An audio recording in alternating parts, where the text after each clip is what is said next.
নমস্কার, Ramakrishna TV YouTube চ্যানেলের পক্ষ থেকে সকল মা, বাবা, দাদু, দিদা, ঠাকুমা, ঠাকুর দাদাদের জানাই অনেক অনেক ভালোবাসা, প্রীতি ও আন্তরিক শুভেচ্ছা। সবাই ভালো আছেন, ভালো থাকবেন। আমি আবারও চলে এসেছি শ্রী শ্রী রামকৃষ্ণ মিশনের স্বামী লোকেশ্বরানন্দ মহারাজজির সম্পাদিত শতরূপে সারদা সম্পর্কে আলোচনা করতে। আজকে আমরা আলোচনা করব শতরূপে সারদা থেকে পঞ্চপ্রদীপে মাতৃদর্শন থেকে স্বামী বিশুদ্ধানন্দ মহারাজজি সম্পর্কে। এবং শুরু করার আগে একটাই অনুরোধ করব, যারা যারা আমার আগের এপিসোড বা ভিডিওগুলি মিস করেছে শতরূপে সারদা থেকে, অবশ্যই আমার চ্যানেল রামাকৃষ্ণ টিভি ইউটিউব চ্যানেলে শতরূপে সারদা প্লে লিস্টে যাবেন এবং আগের মিস করা যে ভিডিও বা এপিসোড গুলো আপনারা দেখতে পাননি সেগুলো অবশ্যই আপনারা দেখে নিতে পারবেন। তো চলুন আজকের আলোচনা পঞ্চপ্রদীপে মাতৃদর্শন থেকে স্বামী বিশুদ্ধানন্দ মহারাজজি। স্বামী বিশুদ্ধানন্দ মহারাজজি ছিলেন শ্রীরামকৃষ্ণ মঠ বেলুরের অষ্টম অধ্যক্ষ। তিনি শ্রী মায়ের সার্থক সন্তান ছিলেন। তাহার ভিতর মাতৃভাবের বিশেষ বিকাশ হইয়াছিল। এই লেখক যতবার বিশুদ্ধানন্দজির কাছে গিয়েছে ততবারই ফিরে এসেছে এক আশ্চর্য অনুভব নিয়ে। তার মনে হয়েছে যে সে এসেছে মায়ের কাছে, এক ভাগবতী মা, এক স্বর্গীয় মা। পার্থিব কোন জননীর ভালোবাসা যার তুলনায় মহাসাগরের কাছে গোষ্পদ, হিমালয়ের কাছে বল্মিক, কথাটা সে কারোর কাছে বলেনি, বলতে পারত না। অমন বলিষ্ঠ সুপুরুষকে মা বলে মনে হয়, এ কথা বলা যায় কেমন করে? অনেক বছর পরে একদিন শ্রী সারদা মঠের এক প্রবীণ সন্ন্যাসিনী কথায় কথায় বলেছিলেন তাকে স্বামী বিশুদ্ধানন্দজি পুরুষ শরীরে মা ছিলেন। কথাটি যেন আলোর মতো জ্বলে উঠেছিল তার মনে। সাধনা হলে সাধুর কথা কি বলা যায় এমন করে? সত্যি মা যেন তার আপন হৃদয়টি তার এই ছেলেটির অন্তরে বসিয়ে দিয়ে গিয়েছিলেন। স্বামী বিশুদ্ধানন্দ মহারাজজি শৈশবে তার জনক জননীকে হারিয়েছিলেন। 1904 খ্রিস্টাব্দে তিনি শ্রীরামকৃষ্ণের প্রতি আকৃষ্ট হন ম্যাক্স মুলারের লেখা Ramakrishna his life and sayings বইটি পড়ে। শুরু হয় দক্ষিণেশ্বরে যাতায়াত। পরিচয় হয় শ্রীরামকৃষ্ণের ভাইপো রামলাল চট্টোপাধ্যায়, কথামৃতকার শ্রীম ও স্বামীর শিষ্য সংবাদ প্রণেতা শরৎচন্দ্র চক্রবর্তীর সঙ্গে। শরৎবাবু একদিন রামলালা বা রামলাল দাদাকে জিজ্ঞাসা করলেন, মা কেমন আছেন? মা এই ছোট্ট শব্দটির যেন তুফান তুলল মাতৃহারা তরুণের মনে। মাতৃনাম শ্রবণে প্রবেশ করিতে জিতেন্দ্রনাথ বিশুদ্ধানন্দজির পূর্বাশ্রমের নাম উচ্চকিত শিহরিত হইলেন। যেন জন্ম জন্মান্তরের বহু আকাঙ্ক্ষিত সুধামাখা ওই একাক্ষর নাম তরুণের হৃদয়ে তন্ত্রিতে এক অশ্রুতপূর্ব সুরের ঝংকার তুলিয়া তাহার সমগ্র সত্তাকে নিমেষে অভিভূত করিয়া ফেলিল। ভাবিলেন, কে এই মা, কোথায় তিনি? সেই দিনই রামলাল দাদাকে একান্তে জিজ্ঞাসা করিয়া শ্রীরামকৃষ্ণ লীলা সঙ্গিনী শ্রীমা সারদা দেবীর পরিচয় ও সন্ধান জানিয়া লইলেন। সেই সঙ্গে শ্রীধাম জয়রামবাটির পথ নির্দেশও সংগ্রহ করিলেন। এবার শ্রীমা সম্পর্কে তার সন্তান বিশুদ্ধানন্দজি নিজের স্মৃতিচারণ একটু শোনা যাক। অহেতুকী ভালোবাসা কি তাহা হৃদয়ঙ্গম করিবার সৌভাগ্য জীবনে প্রথম লাভ করিয়াছিলাম শ্রী মায়ের সংস্পর্শে আসিয়া। ওই ভালোবাসার প্রকৃতি সেই বুঝিতে পারে যে নিজে আস্বাদন করিয়াছে। ভাষায় উহা প্রকাশ করা যায় না।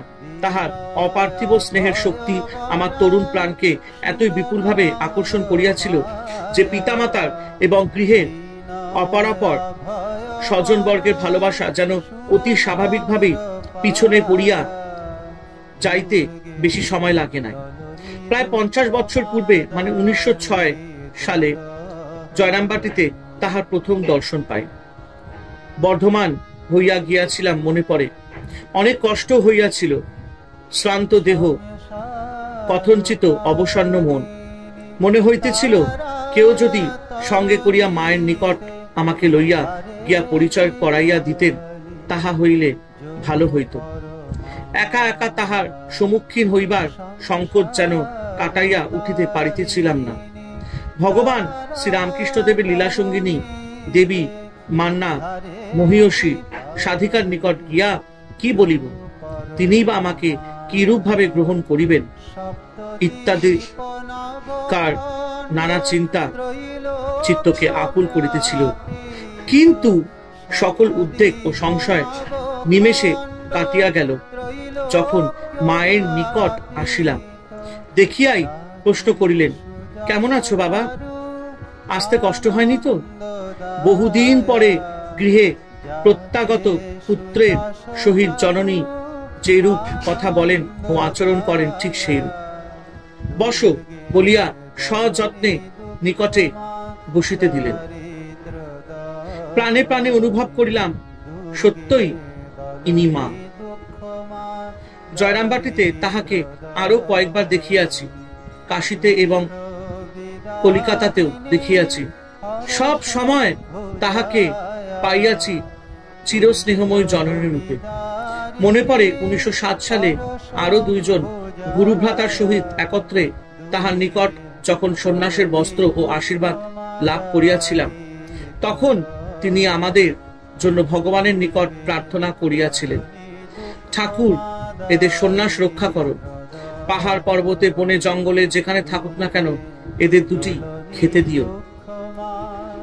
ক্ষুরস্য ধারা নিশিতা দূরত্বয়া দুর্গম ত্যাগের পথে সন্তানকে অম্লান মুখে ঠেলিয়া দিতেছেন, কিন্তু তাহার স্নেহ কোমল মাতৃহৃদয় একটু ঘুমাইয়া পড়ে নাই। তাই সন্ন্যাসী সন্তান তাহার চরম বৈরাগ্যের মুহূর্তে জগতের সবকিছু প্রত্যাখ্যান করিলেও, মনে মনে অনবরত সাধিলেও, পিতা নৈব মে নৈব মাতা ন জন্ম, আমার দেহ নাই, গেহ নাই, জনক নাই, জননী নাই, আত্মীয় নাই, বন্ধু নাই, কিন্তু একটি সম্বন্ধে সে অস্বীকার করিতে পারিতেছিল না।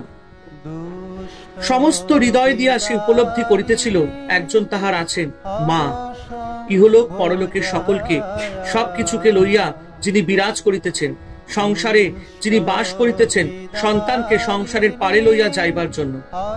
শ্রী শ্রী ঠাকুর তাহার ত্যাগী যুবক ভক্তদের পাইলে যেন আনন্দে আত্মহারা হইতেন। শ্রী শ্রী মায়ের মধ্যেও এই ভাবটি লক্ষ্য করিয়াছি।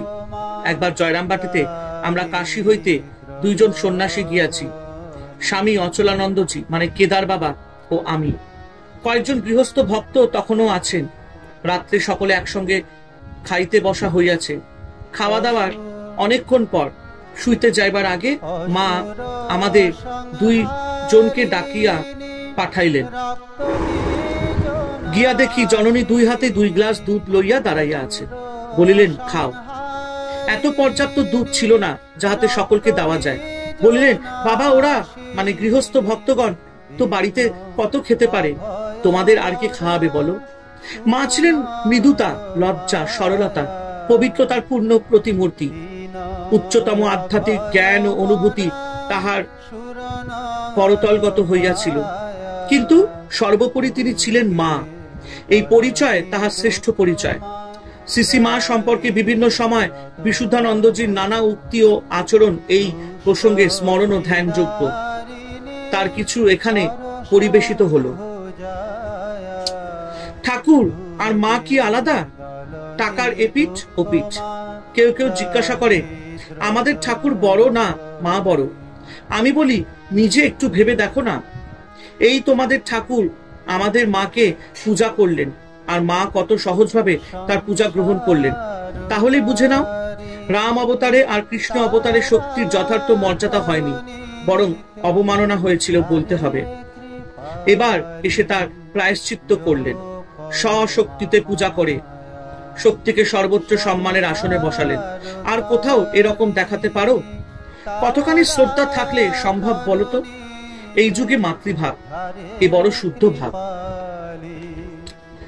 গ্রীষ্মের দিন নাইরোবি মানে কেনিয়া হইতে সদ্য প্রত্যাগত একটি ভক্ত ছেলে অস্ট্রিচ পালকের অতি সুন্দর একখানি পাখা অধ্যক্ষের মানে স্বামী বিশুদ্ধানন্দজির করকমলে অর্পণ করিল।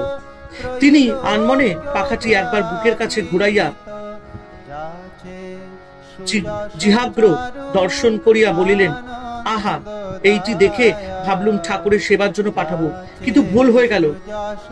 এখন আর তা চলবে না। আচ্ছা, মায়ের পূজারীকে ডাকো, এটি মায়ের কাছে পাঠাই।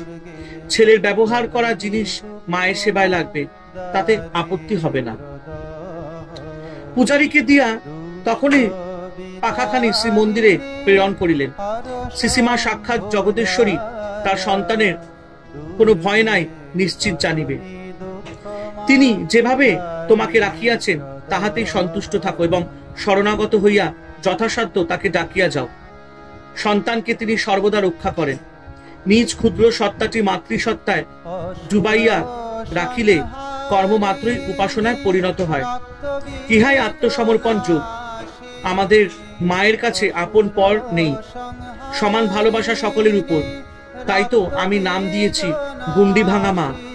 যতদিন মা স্থূল শরীরে ছিলেন, কত ছুটোছুটি জয়রামবাটি কলকাতা, তারপর আর দৌড়ঝাঁপ নেই। বুকের ভেতর স্থির, একেবারে এইখানে বসে আছে।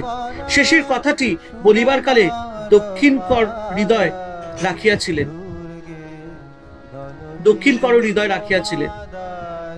পরমারাধ্য শ্রী মা মানে শরীর ত্যাগের পরে স্পষ্ট দেখাইয়া দিলেন তিনি সর্বদা আমার সঙ্গে সঙ্গে রইয়াছেন। এখন যেন তার অভয় ক্রোড়ে আশ্রয় পাইয়া কত আনন্দ ও শান্তিতে আছি। হরে কৃষ্ণ কৃষ্ণ কৃষ্ণ হরে হরে, হরে রাম রাম রাম হরে হরে। জয় শুভ শম্ভু, জয় দেবী দুর্গা দুর্গতি নাশিনী, জয় মা কালী।